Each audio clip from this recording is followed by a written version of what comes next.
এই দুনিয়ার কোনো কাজই আসলে কঠিন কিছু না। যদি আপনি কাজকে কঠিন মনে করেন তাহলে মনে মনে ভেবে নেবেন যে এটা আমি শারীরিক ব্যায়াম হিসেবে ব্যবহার করছি আসলে, তাহলে দেখবেন কাজটি সহজ হয়ে গেছে।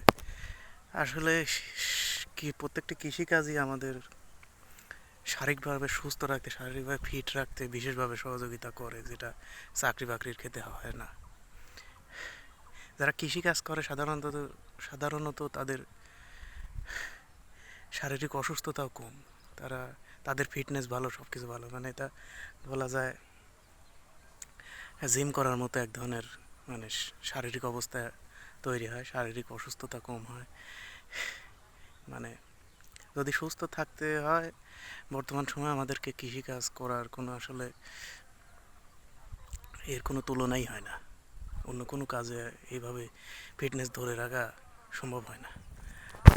দেখুন, এটা হচ্ছে আমার কচুর ক্ষেত, পাতলা পাতলা হয়েছে, এই যে কোদাল দিয়ে ভাবছি বেগুন চারা লাগাবো, তাই বেড করে দিচ্ছি। এই যে দেখুন।